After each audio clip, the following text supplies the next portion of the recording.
नमस्कार दोस्तों, तारीख आज 18 जनवरी। आइए बात करते हैं आज के मुख्य समाचार, देश भर की बड़ी खबरें। ट्रेन लेट, रेल यात्रा करने से पहले इस सरकारी ऐप को जरूर चेक करें। Where is my train app हुआ फेल। कोहरे और ट्रैक पर चल रहे कार्यों के कारण पिछले कुछ दिनों से कई ट्रेन लेट चल रही हैं और कईयों का मार्ग बदला गया है। कई ट्रेन उन स्टेशन पर नहीं रुक रही हैं जहां पहले उनकी स्टॉपेज थी। कोहरे और ट्रैक पर चल रहे कार्यों के कारण पिछले कुछ दिनों से कई ट्रेन लेट चल रही हैं और कईयों का मार्ग बदला गया है। कई ट्रेन उन स्टेशन पर नहीं रुक रही हैं जहां पहले उनकी स्टॉपेज थी। ऐसे में जिन्होंने पहले से टिकट बुक किया है उन्हें काफी दिक्कत हो रही है। वे इस बात से परेशान हैं कि आखिर वे ट्रेन को कहां से पकड़े और अपनी यात्रा शुरू करें। चलिए अगली बड़ी खबर। स्नोफॉल इन उत्तराखंड, बर्फ से सराबोर हुई देवभूमि की वादियां, औली में लंबे समय बाद हुई बर्फबारी। तस्वीरें। उत्तराखंड में बुधवार को दोपहर बाद अचानक मौसम बदला और चार धाम समेत ऊंचाई वाले इलाकों में बर्फबारी शुरू हो गई।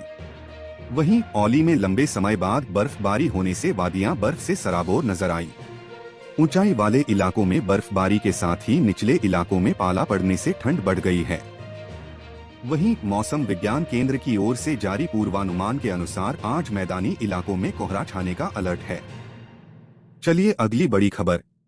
आईसीसी की 20 आई रैंकिंग्स, यशस्वी जायसवाल शीर्ष 10 में शामिल, अक्षर पटेल को 12 स्थानों का फायदा। देखें ताज़ा रैंकिंग। यशस्वी सीरीज के पहले मैच में नहीं खेल पाए थे। उन्होंने दूसरे 2-0 से वापसी की और इंदौर में 68 रन की शानदार पारी खेली। यशस्वी 7 स्थानों की छलांग लगाते हुए सीधे शीर्ष 10 में दाखिल हुए हैं। चलिए अगली बड़ी खबर। 250 किलोमीटर प्रति घंटे की रफ्तार से चल रही जेट स्ट्रीम हवाएं, अगले 5 दिनों तक होगा गलन का कहर। मौसम विभाग के मुताबिक भारत के ज्यादातर राज्यों में सबसे ज्यादा ठंड पड़ने का अनुमान लगाया गया। इस वजह से न सिर्फ दिन बल्कि रात के तापमान में भी तेजी से गिरावट दर्ज हो सकती है। विभाग के मुताबिक 250 किलोमीटर प्रति घंटे की रफ्तार से चलने वाली ये जेट स्ट्रीम हवाएं अगले 5 दिनों तक समुद्र तल से 12 किलोमीटर ऊपर बहती रहेंगी, जिसका सीधा असर मैदानी भागों में पड़ेगा। चलिए अगली बड़ी खबर। ओल्ड पेंशन, बजट से पहले पीएम से मांग, अंतिम आहरित वेतन का 67% हिस्सा बतौर पेंशन मिले कर मुक्त हो। भारत पेंशनर समाज ने पेंशन व्यवस्था में केंद्रीय वेतन आयोग 5वें सीपीसी को सहयोग देने वाली Tata economic consultancy services (TCS) की सिफारिशें लागू करने की मांग की है। 5वें केंद्रीय वेतन आयोग के लिए टाटा इकोनॉमिक कंसल्टेंसी सर्विसेज ने मौजूदा पेंशन प्रणाली में कई तरह की गंभीर कमियों को उजागर किया था। चलिए अगली बड़ी खबर। अडास, सरकार जल्द ही वाहनों में एडवांस्ड ड्राइवर असिस्टेंस सिस्टम के लिए तय करेगी मानक। परिवहन सचिव का खुलासा। केंद्रीय सड़क परिवहन सचिव अनुराग जैन ने कहा है कि सरकार जल्द ही दुर्घटनाओं को रोकने और बेहतर ड्राइवर व्यवहार के लिए वाहनों में सुरक्षा सुविधा के रूप में advanced driver assistance system (ADAS) लगाने के लिए मानकों को अधिसूचित करेगी। उन्होंने यह भी कहा कि सरकार जल्द ही बस बॉडी कोड भी अधिसूचित करेगी, जो बसों के लिए अनिवार्य होगा। चलिए अगली बड़ी खबर। राम मंदिर, अयोध्या में मंदिर बनने के बाद लोगों ने शुरू किया ये बिजनेस। 2000 रुपए तक में मिल रही रहने की जगह। श्रद्धालुओं की बढ़ती तादाद को देखते हुए अयोध्या में बड़ी संख्या में लोगों ने होमस्टे खोलने के लिए आवेदन दिया है।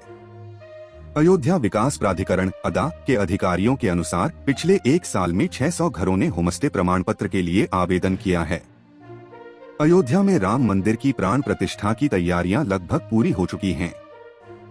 देश ही नहीं विदेश से हजारों लोग अब मंदिर दर्शन के लिए पहुंच रहे हैं। ऐसे में पर्यटन और कारोबार के अन्य माध्यमों को देखते हुए कई कंपनियां अब अयोध्या पहुंच रही हैं। इसमें कई नामी होटल व्यवसाय से जुड़ी कंपनियां शामिल हैं। इसके अलावा अयोध्या वासियों ने राम भक्तों की बढ़ती तादाद को देखते हुए होमस्टे का बिजनेस भी शुरू कर दिया है। चलिए अगली बड़ी खबर। बजट 2024 किसानों और महिलाओं के लिए अंतरिम बजट में हो सकता है बड़ा ऐलान। जाने क्या हैं उम्मीदें। बजट 2024 आर्थिक मामलों के जानकारों का मानना है कि इस साल होने वाले आम चुनावों को देखते हुए अंतरिम बजट 2024 किसानों और महिलाओं के लिए बहुत खास हो सकता है। इस बार के अंतरिम बजट में सरकार की ओर से अहम ऐलान किए जा सकते हैं। चलिए अगली बड़ी खबर। बजट क्या है? नियमित बजट और अंतरिम बजट में अंतर, सरकारी मशीनरी को चलाने में लेखानुदान का रोल कैसे अहम, interim budget versus annual budget difference. Bharat सरकार हर साल फरवरी के पहले दिन केंद्रीय बजट पेश करती है और यह बजट आगामी वित्तीय वर्ष के लिए एक वित्तीय ब्लूप्रिंट के रूप में कार्य करता है। चलिए अगली बड़ी खबर, बजट 2024, होम लोन के ब्याज पर टैक्स में पूरी छूट, बजट से रियल एस्टेट सेक्टर को और क्या उम्मीदें हैं? बजट 2024 रियल एस्टेट कारोबार से जुड़ी कंपनियों का मानना है कि यह सेक्टर एक बार फिर तेज रफ्तार हासिल कर सकता है अगर आगामी बजट में वित्त मंत्री इस सेक्टर को सहारा वाली घोषणाएं करें। वित्त मंत्री इस बार अंतरिम बजट लेकर आ रही हैं क्योंकि इसी साल आम चुनाव होने हैं।